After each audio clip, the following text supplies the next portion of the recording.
Hello friends, आप सभी का स्वागत है हमारे वीआर क्लासेस के इस यूट्यूब चैनल में। आज हम पेपर 7 GS5 मेंस के सीरीज़ में पढ़ेंगे एक और इम्पॉर्टेंट ऑर्गेनाइजेशन जिसका नाम है एशियन डेवलपमेंट बैंक। एशिया विकास बैंक के नाम से आप इसे जानते हैं। तो इस वीडियो को जल्दी से स्टार्ट करते हैं।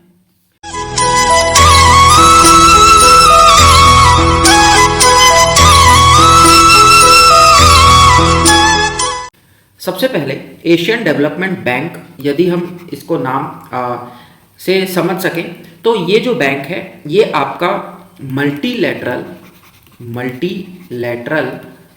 डेवलपमेंट बैंक है। ठीक है, मल्टीलैटरल डेवलपमेंट बैंक। मल्टीलैटरल का मतलब होता है बहु उद्देशीय या बहुआयामी। डेवलपमेंट का मतलब विकास, और बैंक तो आप सभी को पता है। तो ये बहुत सारे इसके क्या हैं, डेवलपमेंट के एम्स हैं। ठीक है, उद्देश्य हैं आप बोल सकते हैं। फिर हम चलेंगे, सबसे पहले किसी भी बैंक का या कोई भी संस्था है उसका सबसे पहले हम देखते हैं फॉर्मेशन, कौन से दिन वो क्या हुआ, गठन हुआ। तो सबसे पहले फॉर्मेशन की यदि बात करूं तो 19 दिसंबर 1966 में इसका क्या हुआ था, फॉर्मेशन किया गया था। और फॉर्मेशन के साथ साथ इसका जो हेडक्वार्टर है, इसका जो मुख्यालय है वह भी आपको याद रखना है, वह है आपका मैंडेलुयोंग। कहाँ है ये, मनीला, फिलीपींस में। ठीक है, कहाँ है, फिलीपींस। आप सभी ने सुना होगा ये कंट्री का नाम, फिलीपींस। ठीक, ये चीज़ याद रखनी है। देन हम चलते हैं इसके मोटो की ओर। ठीक है, वैसे तो इसके उद्देश्य बहुत हैं, हम आगे और डिस्कस करेंगे, बट इसका जो मेन मोटो है वह क्या है, तो वो है fighting poverty in Asia and the Pacific. ठीक है, प्रशांत और एशिया क्षेत्र में गरीबी से लड़ाई, ये है इसका मेन मोटो। ठीक है, जैसे वर्ल्ड बैंक का मोटो हमने देखा था वैसे ही कुछ इसका भी मोटो हमें दिख रहा है, बट ये क्या है, एक रीजन की बात कर रहा है। वर्ल्ड बैंक तो पूरे वर्ल्ड की बात करता है, ये आपके एशिया और पैसिफिक, एशिया प्रशांत क्षेत्र की बात ये करता है। ठीक है, देन हम बात करें यदि कि इसके जो मेंबर्स हैं, इसकी सदस्य गण हैं, वो कितने हैं, तो वो हैं, सबसे पहले आपको याद रखना है 31 सदस्य थे जब ये फॉर्मेशन में हुआ, बट प्रेजेंटली कितने हैं, तो वर्तमान में इसमें है 68 कंट्रीज या 68 मेंबर्स आप बोल सकते हैं जो कि इसके सदस्य हैं। ठीक, अब मैं थोड़ा सा आपको इसके बैकग्राउंड पे ले चलूंगा, हिस्टोरिकल बैकग्राउंड पे।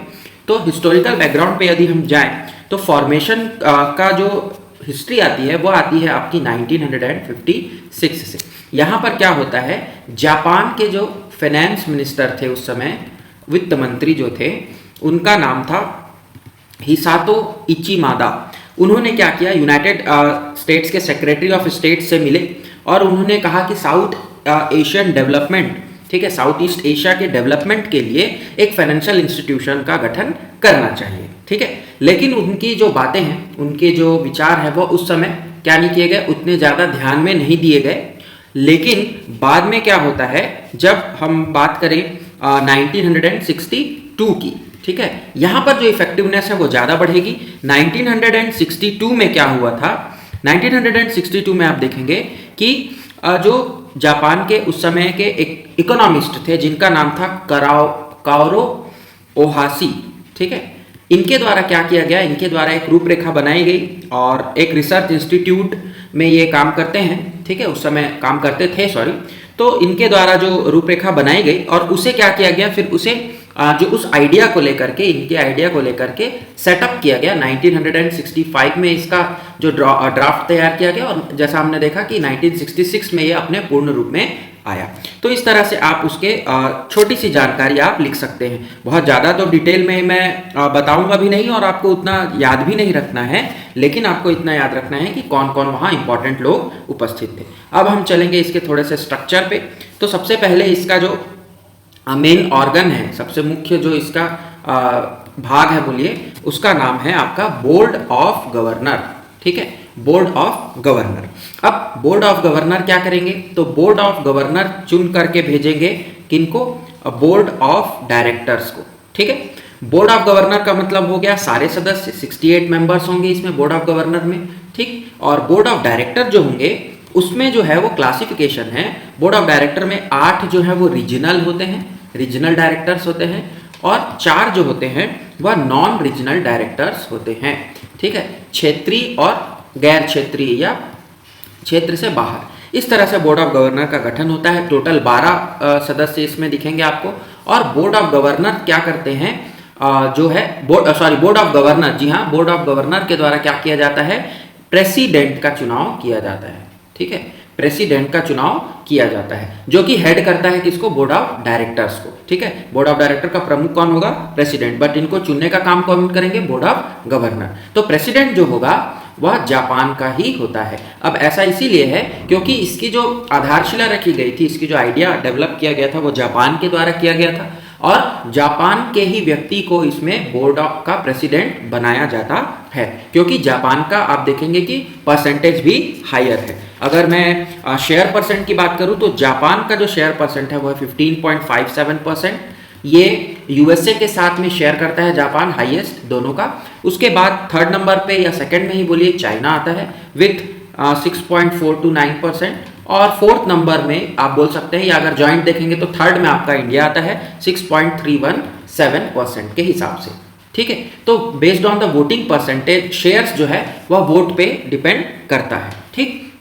अब यदि मैं बात करूं कि जो एशियन डेवलपमेंट बैंक है वह जो एडीबी हम अभी पढ़ रहे हैं उसका जो ऑपरेशनल एरियाज है, ठीक है, कार्य क्षेत्र है, वह क्या क्या है। तो ऑपरेशनल एरियाज में आपको याद रखना है कि जो पब्लिक सेक्टर की फंडिंग होती है, ठीक है, पब्लिक सेक्टर्स जो फंडिंग मतलब ये एशियन डेवलपमेंट बैंक क्या करेगा, लोन प्रोवाइड कराएगा। तो पब्लिक सेक्टर के जो लोन्स होते हैं वो लगभग 80% फंडिंग वो पब्लिक सेक्टर को देती है। और जो ऑपरेशनल एरियाज है वहाँ पर वो हैं, सबसे पहले आपको दिखेगा एजुकेशन, शिक्षा, दूसरा आपको दिखेगा इन्वायरमेंट, क्लाइमेट चेंज, ठीक है, climate change and disaster risk management, disaster risk management, ठीक है। आई थिंक आपको ये सब क्लियर होगा, ठीक। थर्ड है आपका finance sector and development, finance sector and development, ठीक है, वित्तीय क्षेत्र और विकास, ये इसका तीसरा आप बोल सकते हैं कि सेक्टर है। चौथा जो सेक्टर है वह है इंफ्रास्ट्रक्चर, इंफ्रास्ट्रक्चर, ठीक है।